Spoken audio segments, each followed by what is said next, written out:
Selamat petang, salam sejahtera. Isu hangat petang ini, sembunyi nama sebenar Muhyiddin, tertipukah kita selama ini? Berita sepenuhnya. Tidak pernah surut dengan deretan pertikaian yang bertali arus berkaitan dirinya sejak bergelar Perdana Menteri setahun yang lalu. Muhyiddin Ahmad Yassin sekali lagi menyerahkan dirinya kepada perlakuan yang cukup memalukan. Kali ini disebabkan menggunakan nama glamour Muhyiddin Yassin. Perintah tahanan yang ditandatanganinya ketika memegang jawatan Menteri Dalam Negeri telah diputuskan tidak sah oleh Mahkamah Tinggi Shah Alam. Berikutan keputusan tersebut, pesalah dari Sabah yang ditahan berkaitan pengedaran dadah telah dibebaskan. Pesuruhjaya Kehakiman Nur Syahridah Awang ketika membuat keputusan membenarkan permohonan habeas corpus oleh Awang Sari Lasikan kerana penggunaan nama lain itu melanggar Akta Fungsi-Fungsi Menteri dan Akta Dadah Berbahaya Langkah-Langkah Pencegahan Khas. Peguam Zafran Zafri Muhammad Zaini berkata, Mahkamah membatalkan perintah tahanan terhadap Awang Sari dan mengarahkannya dibebaskan serta-merta. Persoalan paling besar di sini, dengan memegang menteri puluhan tahun sebelum ini dan Perdana Menteri sejak lebih setahun lalu, sudah berapa banyak arahan, perjanjian, MOU atau lain-lain dokumen yang ditandatangani beliau atas nama Muhyiddin Yassin dan bukan Muhyiddin Ahmad Yassin sebagaimana yang tertera dalam kad pengenalannya.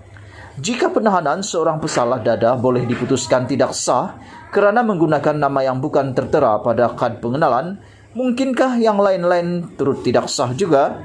Apakah selepas ini lebih ramai akan tampil menuntut keadilan di mahkamah jika mereka akan terbabit dalam sebarang perkara yang melibatkan Muhyiddin tetapi ditandatanganinya dengan menggunakan nama Muhyiddin?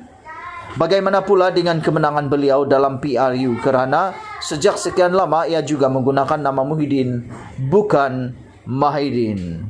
Bahkan dalam PRU 14 pada tahun 2018 lalu, Muhyiddin sendiri ada meminta SPR tidak menggunakan nama sebenarnya dalam borang pencalonan untuknya bertanding. Sebaliknya mahu diletakkan nama Muhyiddin. Nama yang saya minta dalam borang pencalonan adalah Tan Sri Muhyiddin Yassin. Itulah nama yang saya gunakan sejak dahulu lagi. Jadi saya heran bagaimana dalam laman web SPR mengumumkan nama Muhyiddin bin Ahmad Yassin. Saya telah minta agar ia diperbetulkan atau saya akan buat bantahan rasmi.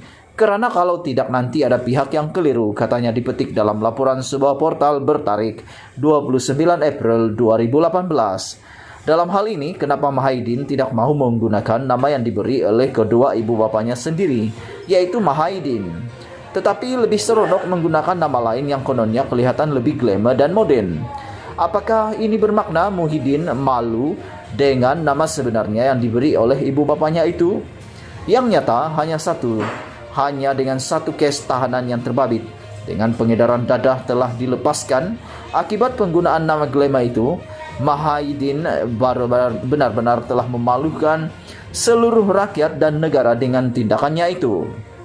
Tidak pernah kita ada seorang pemimpin, apalagi Perdana Menteri yang tergamak menggunakan nama lain sejak sekian lama yang mana nama tersebut telah diterima umum sebagai namanya yang sebenar. Walhal kita seolah-olah telah kena tipu selama ini. Ada yang berkata sinis, kalau nama sendiri pun ditipu, bagaimana dengan kejujuran yang lain? Apakah janji dan kata-katanya kepada rakyat, khususnya ketika beliau memegang jawatan Perdana Menteri sejak setahun lalu, dijamin boleh diterima sebagai jujur dan bukan tipu juga? Ditulis oleh sahbudin.com 3 April 2021. Sekian isu hangat petang ini. Jangan lupa tekan butang subscribe dan kita jumpa lagi. Bye-bye.